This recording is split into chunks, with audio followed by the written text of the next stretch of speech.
తెలంగాణ రాష్ట్ర ప్రభుత్వం ration card ఉన్న లబ్ధిదారులకు ఒక కీలకమైన అప్డేట్ కూడా ఇచ్చింది. సెప్టెంబర్ 1 నుండి కొత్త పాత రేషన్ కార్డుదారులు ఎవరైతే ఉన్నారో వారికి రేషన్ ఫలాలు పొందేలాగా అన్ని రకాల ఏర్పాట్లు అయితే మాత్రం రాష్ట్ర పౌర సరఫరాల శాఖ అయితే సిద్ధం చేసింది. దీంతో ఇక 96 లక్షల మంది కార్డుదారులు అయితే మాత్రం నేరుగా ఈ యొక్క ప్రభుత్వ ఫలాలని సబ్సిడీపై పొందబోతున్నారు. ఇక సన్న బియ్యం కూడా అందుకోబోతున్నారు.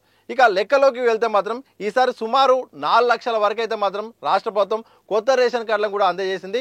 మరో 2 లక్షలు ఇవ్వడానికి అయితే మాత్రం సిద్ధమవుతుంది. కొన్ని అనివార్య కారణాల వల్ల, సాంకేతిక కారణాల వల్ల పెండింగ్లోకి పెట్టింది. అయితే ఎవరెవరికి ఈసారి కొత్తగా కార్డు వచ్చిన వారికి అర్హులో అనే లెక్కలు కనుక చూస్తే మాత్రం ఏదైతే ఈసారి ఆగస్టు 20 లోపు ఎవరికైతే కీ రిజిస్టర్ నెంబర్ అనేది వచ్చిందో వారికైతే మాత్రం రేషన్ ఫలాలు పొందే అవకాశం ఉంది. కీ రిజిస్టర్ నెంబర్ అనేది రేషన్ కార్డు ఎవరికైతే ఉంటుందో వారికైతే మాత్రం అందజేస్తారు. అయితే ఇది డీలర్లు అంటే ఏవైతే రేషన్ డీలర్లు ఉంటారో వాళ్ళకు ఒక కోడ్ ఉంటుంది. ఆ కోడ్ ప్రకారమే వారికైతే మాత్రం ఆ స్టాక్ వచ్చే అవకాశం ఉంది. ఆ స్టాకును బట్టే అక్కడ కార్డుల లెక్క ఉంటుంది. కాబట్టి ఆగస్టు 20 లోపు వచ్చిన కొత్త రేషన్ కార్డుదారులకైతే మాత్రం కీ రిజిస్టర్ నెంబర్ ప్రకారం వారు సరుకులు పొందే అవకాశం ఉంది. అయితే ఆగస్టు 20 తర్వాత కొత్త రేషన్ కార్డులు వచ్చినప్పటికీ కూడా ఆ కోడ్ లేని వారికి అయితే మాత్రం సరుకులు పొందే అవకాశం అయితే లేదు. ఇందులో భాగంగా ఇక పాత కొత్త రేషన్ కార్డుదారులు అయితే మాత్రం రేషన్ షాపులకైతే వెళ్ళి తమ సరుకులను అయితే మాత్రం అర్హత ప్రకారం పొందే అవకాశం అయితే కనిపిస్తుంది. మరోవైపు కేవైసీ నిబంధన అనేది ఈసారి తీసుకొచ్చేలాగా అధికారులు ప్రయత్నం చేస్తున్నారు. గతంలో ఎప్పటి నుండో కేవైసీ చేసుకోవాలి, లేకపోతే మాత్రం తాత్కాలికంగా కార్డులు రద్దు అవుతాయని ఇప్పటికే ప్రభుత్వ అధికారులు అయితే చెప్తున్నారు. ఇందులో భాగంగా కేవైసీ అనేది ఈసారి తప్పనిసరి చేస్తున్నారు. 5 ఏళ్ల లోపు పిల్లలకైతే మాత్రం ఇక తప్పనిసరి కానప్పటికీ కూడా 5 ఏళ్ల పైన ఉన్న వారికి అయితే మాత్రం కేవైసీ అనేది ఇక తప్పనిసరి కాబోతుంది.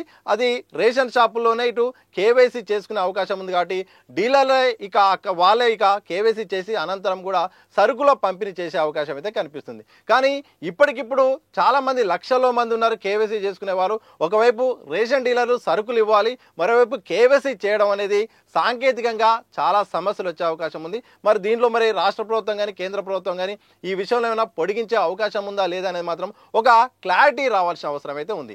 మరి రేషన్ షాప్కి వెళ్ళేవారు ఏం తీసుకెళ్ళాలి, మరి కొత్త రేషన్ కార్డు వాళ్ళు వచ్చిన వాళ్ళు ఏం తీసుకెళ్ళాలంటే మాత్రం 2-3 రకాలుగా వాళ్ళకి అవకాశం ఉంది. ఒకటి, ఇంటింటికి రేషన్ కార్డుకు సంబంధించిన ఎవరికైతే కార్డు వచ్చిందో వారికైతే మాత్రం ఒక సర్టిఫికేట్ పత్రం అయితే ఇచ్చారు.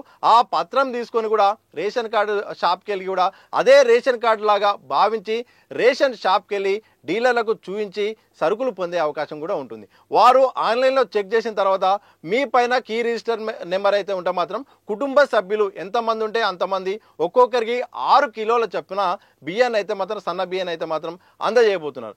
ఎగ్జాంపుల్ 4 ఉంటే మాత్రం 24 కేజీల సన్న బియ్యాన్ని తెలంగాణ ప్రభుత్వం అయితే అందజేయబోతుంది. ఇది ఈ రేషన్ షాప్ వెళ్ళిన తర్వాత తెలిసే అవకాశం ఉంది. మరోవైపు మా ఇంటికి అలాంటి పత్రాలేమీ రాలేదు, మేము నేరుగా ఎలా తీసుకోవాలంటే మాత్రం మీ సేవ దగ్గరికి వెళ్ళి మీకు అప్రూవల్ సంబంధించిన అదైతే ఉంటుంది. తప్పకుండా మీరు మీ సేవలో అప్లై చేసినప్పుడు కూడా రేషన్ కార్డు వచ్చినట్టు అప్రూవల్ ఉంటుంది కదా, అది ప్రింట్అవుట్ తీసుకొని కూడా రేషన్ షాప్ దగ్గరికి వెళ్ళి ఇది నా రేషన్ కార్డు నెంబరు, ఈ నాది రిజిస్టర్ ఇక్కడ కోడ్ ఇక్కడ ఉంది, మాకు రేషన్ కార్డు వచ్చినట్టు కూడా అప్రూవల్ ఉంది, మాకు సరుకులు కావాలంటే మాత్రం తప్పకుండా ఎలాగో ఆధార్ బయోమెట్రిక్ ఆధారంగా తీసుకుంటారు. కాబట్టి ఆ కుటుంబ సభ్యుల బయోమెట్రిక్ ఆధారంగా కూడా సరుకులు ఇచ్చే అవకాశం అయితే ఉంది. అంటే స్మార్ట్ కార్డు చేతిలో లేనప్పటికీ కూడా ఇంటికి ఇచ్చిన పత్రాల ద్వారా, లేకపోతే మీ సేవ దగ్గరికి వెళ్ళి, లేకపోతే ఇంటర్నెట్ దగ్గరికి వెళ్ళి కూడా మీరు అప్లై చేసిన నెంబర్ కనుక చూస్తే మాత్రం ఆ రేషన్ కార్డు నెంబర్ ప్రకారం ఆ ఫుడ్ సెక్యూరిటీ కార్డు ఏదైతే ఉందో దాని ద్వారా కూడా తీసుకునే అవకాశం ఉంది. ఇలా మొత్తానికైతే మాత్రం కొత్తగా రేషన్ కార్డులు వచ్చిన వారైతే మాత్రం కీ రిజిస్టర్ ఉన్న వారికి అయితే మాత్రం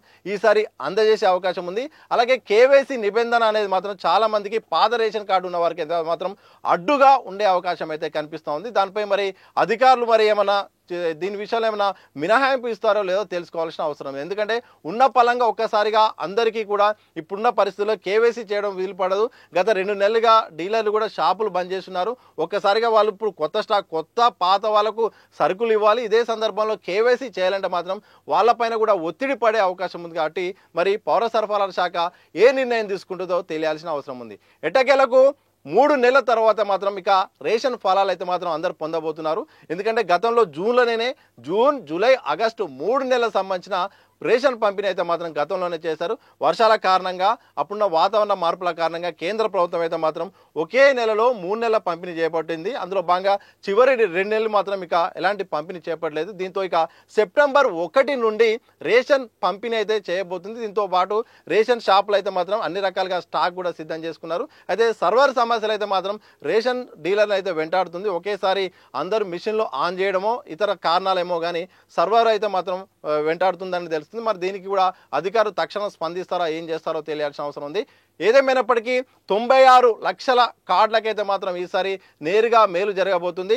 సుమారు 3 కోట్ల మందికి కుటుంబ సభ్యులైతే మాత్రం రేషన్ ఫలాలు అయితే మాత్రం తెలంగాణ రాష్ట్ర ప్రభుత్వం అయితే ఇవ్వబోతుంది. మరి కొత్తగా సెప్టెంబర్ 1 నుండి రేషన్ పంపిణీ చేస్తున్న సందర్భంలో మీకేమైనా అభ్యంతరాలు ఉన్నాయా? ప్రభుత్వ దృష్టికి ఇంకేమైనా తీసుకెళ్లాలని మీరు అనుకుంటున్నారా?